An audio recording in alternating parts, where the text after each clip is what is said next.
Hey, how you doing? Okay, this is lesson 5 of the Dharma path, and this is relative and ultimate bodhicitta, and it's basically one means I get them mixed up which is which, but one means wisdom and thinking, and the other means compassion and doing. And before I continue, I just want to go back to lesson 2 at the end there when we were talking about after death. You can't take anything with you, and it's too late to say let it be, which means to practice the Dharma. The clock has run out on you if you want to get off the wheel of suffering. But I just want to say that there's references to a couple of Beatles songs to that. John Lennon references it in the Ballad of John and Yoko. In the video, he sings that you can't take it with you, and he puts up "think," and that's definitely a reference there to that. And then the song "Let It Be" is the title of the song is "Let It Be," which is that part of that same phrase that they use in that lesson, in lesson 2, and then in impermanence. But anyhow, let's get to the lesson here. We don't want to eat up the clock here. The first part is our experiences are dreams and illusions. And for the longest time, my late wife thought it was either or. What was it? And the Lamas just couldn't seem to answer. And I thought about it for a long time. And what it turned out to be was things that come along. That this item here is could be a dream, but this thing over here is an illusion. And an illusion, in my mind, was a more severe form of suffering than a dream. It would be like a genocide or a Holocaust or something like that along those lines. So it's not either or. It's you don't have to say what is it? Is it a dream or an illusion? Life. It's this broken up into different parts. One thing comes along, it's a dream. Another thing comes along, it's an illusion. And the funny thing is, my mother refers to the Armenian genocide, as an illusion. Kind of a coincidence there. But so that's that. I just want to mention that if I seem to be breathing heavily, it's because I am a little nervous about doing these things. That helps me think. But I also still have remnants of COVID from 5 years ago. Sometimes my thoughts are a little foggy, and we got it before they had the vaccine and the any treatment or anything. I was told just take your vitamins. I go like it. That's going to help. I don't want to go into details on how I suffered with that. My wife passed away 2 weeks after she got it.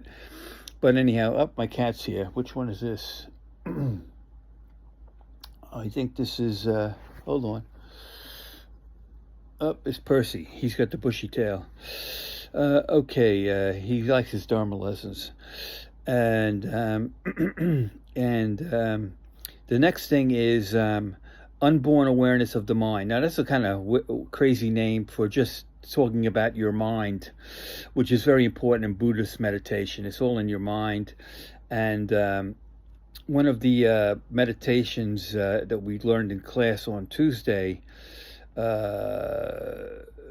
Is where you just empty your mind and of all thoughts. And I don't know, what I see in my mind when I do that is like outer space, like total blackness. And then in the distance, I see like flashing, like lightning, sheet lightning in the far distance. And I don't know, maybe I'm watching too much Star Trek in my day, and that's where that's coming from. But anyhow, so it's unborn awareness of the mind, and our mind exists before we're aware of it, after we're aware of it, and while we're aware of it.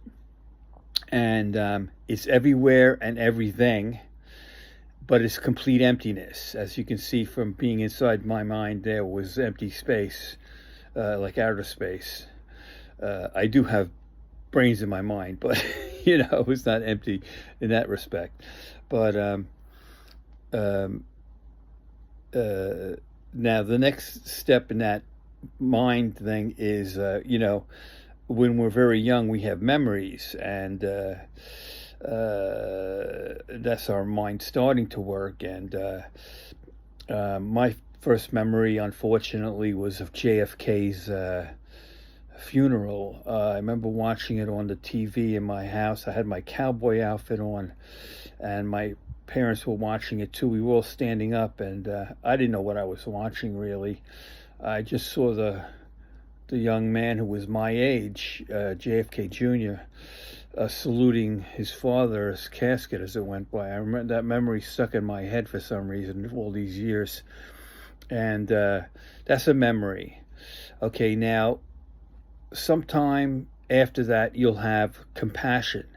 Now, it doesn't have to be on the level of a Mother Teresa type compassion. It could be something small, which it was for me.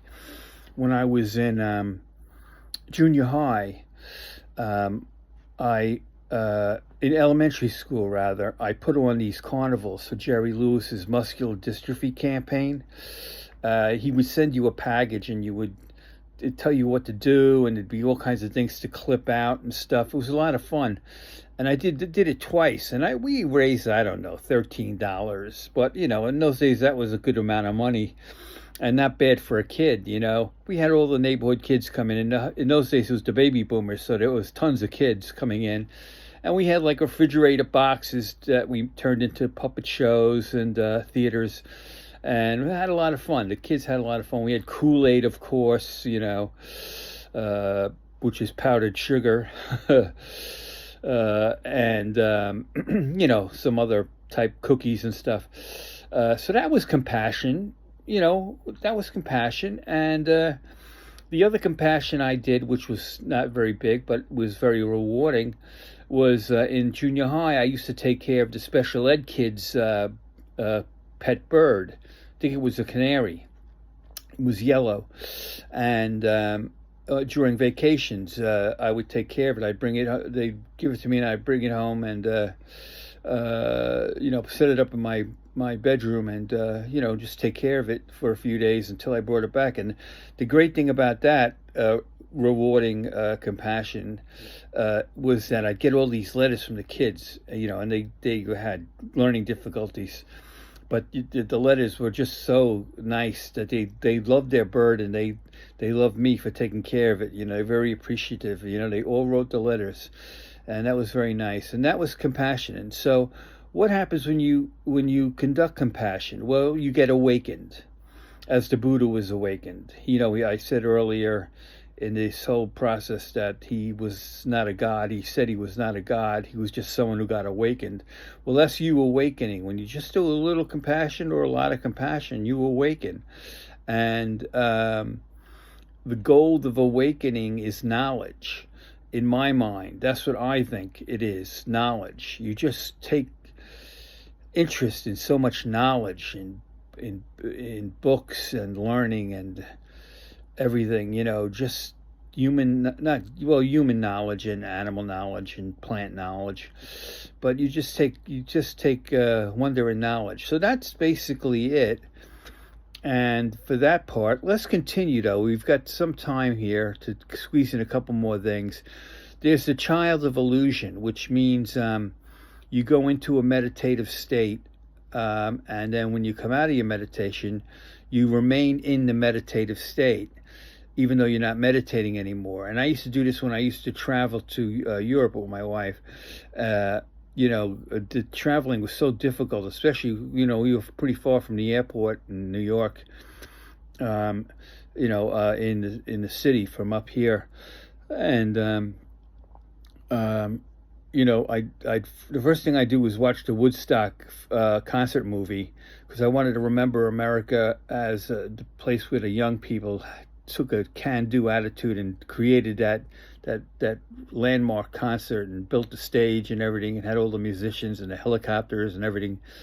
And then I meditate, and the car would arrive to take us to the airport, and I'd be in the meditative state, the child of illusion, through the car ride to the airport, going into the airport, going through customs, going through the check-in, getting on the plane, getting in my seat, flying across. I'd usually watch 3 movies. That would about do it if you're going to, London. And continue in my meditative state, getting out of the plane, going through customs there, and, waiting online and getting your ground transportation to your hotel, checking into the hotel. And once we checked into the room, I came out of the meditative state and we began touring. And it just took the stress off of travel. And this is going to be a long one because I want to fit one more thing in there before we break off. And that's called the 4 R's. It's a way to remember what this instruction stands for. The first R is recognizing, which is R for recognizing that you have a problem. The second R is resolving to fix the problem. Excuse me. And then it's the third R is reciting the 7-branch prayer, which is the prayer that you can recite that will be like the cure for the poisons in your mind, jealousy, envy, anger, stuff they talked about in the Tuesday night class this week. Pride, things like that, desire. And that prayer will help you to get rid of those. And then the final R is the root lamas, which is the